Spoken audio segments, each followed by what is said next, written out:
Hello, this is Anna Viad from Teaching Growth again. We received several requests from parents to talk a little bit more about what a Genius project looks like.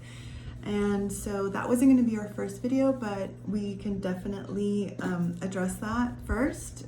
So a Genius project is essentially a project that you can use to integrate pretty much every core subject. And it doesn't matter if you're in elementary, middle, or high school. A Genius project is just the absolute best way to keep a child engaged and to make sure that you're extending their learning, and there's a lot of enrichment. And one of the things that I love about it most is that it really teaches children about research skills. And being resourceful. So I'm going to give you guys an example of how it works. I've seen this. The example I'm going to give you is higher elementary / middle school. It's one that we were working on today. So the number one step is that the student needs to choose a topic. It can be any topic they like. The topic that our student chose was they wanted to work on the 7 wonders of the world. We ended up narrowing it down a little bit to just the pyramids.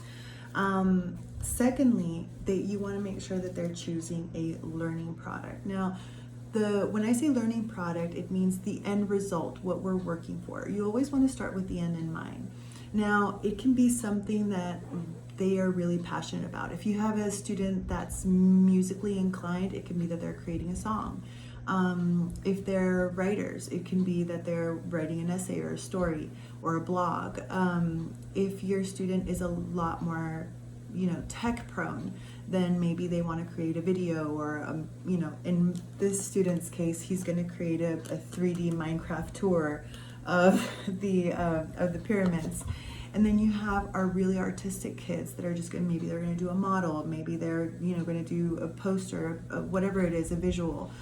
And so you want to be flexible on what the learning product is. The part that we're not flexible in is in telling them that it does have to accurately represent what they're learning about the pyramids in this case. So once you've chosen the topic and you've chosen the learning product, you want to proceed in creating, just brainstorming all together. You can sit down, because it's important to model to a child what open-ended questions and important questions look like. So you want to make sure that you're asking questions that you generally don't know, that are going to be essential to creating the learning product in the best way possible. For instance, with the student that's creating the virtual tour with his Minecraft, we were needing to know, okay, well, how many entrances are there? Where are they facing? Is it north, south? What's actually in there? What does the inside look like? Where is it on the map? So on and so forth. So we brainstormed a list of questions, and I'm going to tell you this: feel free to force yourself to time them. Don't just let it be. When we try to brainstorm questions, the first 2, 3, 4 questions that come to mind tend to be very narrow. It's not until you're forced to keep thinking of questions and brainstorming that you start getting some really juicy ones. So give yourself 3 minutes of no, we're going to keep asking questions for a whole 3 minutes and just writing them down. Once you guys have your list of questions, you want to start researching those questions. And this is where it could take a lot of time, because doing the research, you're going to come up with more questions. And this is where there's an amazing opportunity to teach your children about the importance of what resources to use. There's a saying that getting information on the internet is like drinking water from a fire hydrant. There's going to be a lot out there. One of the first websites that we found when we were looking for the pyramids was actually a conspiracy theory website. And so it was actually a good opportunity for me to work with that student and say, how do we know if this is a reliable resource or not? And all of a sudden, we noticed a lot of things. For instance, we noticed that the author's name wasn't listed, that the person didn't have references. We also noticed that, the actual name of the website didn't sound very academic, and we realized this is not a website we want to use. And then we went ahead and found one that we did, and we saw that it had those things. So it's a good opportunity to teach them about that. And now this student is going to be working pretty independently, but reporting back to me about what they're learning and what they're finding. And you're going going to see a great sense of excitement. Now, when we're talking about the integration portion, you need to keep in mind that let's say I grab this pyramid example. If I went and was working with elementary students on this, for example, it could be a good opportunity to talk about, well, what is the weather like in this area? You know what I mean? In deserts. Let's talk about this. If we were in middle school, for instance, we can talk a little bit about like, okay, well, the measurements of these pyramids, if you're going to do this virtual tour, what's the proportions, the ratios that we need to do so that it's actually, a mini version of the actual thing. And so you're able to integrate math, geography. They're going to be reading. So there's, daily reading. They can be writing and keeping track. One of the things I ask my students to do is keep a log of their daily work so that I can see where they're at in the project. And I might have additional questions that can help support them and get them to a better place. So there's writing involved. And obviously, depending on the project you choose, you can also talk about science.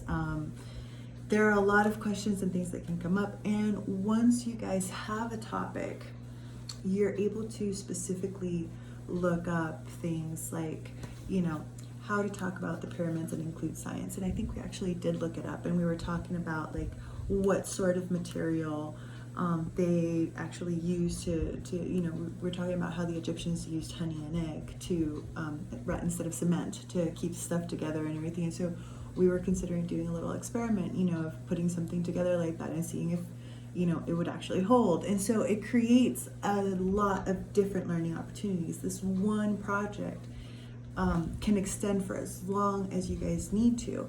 And I'm sure at some point we're going to break out a map and we're going to talk about the latitude and longitude and where exactly it is in the world. And so it is one of those really fun things. And the more your child is actually interested in the topic, which is important that they choose, which is why it's important they choose it, the more invested they're going to get. So it doesn't matter if they say dinosaurs, elephants, cars, whether it's the planets, you can let them choose pretty much anything and turn it into a genius project.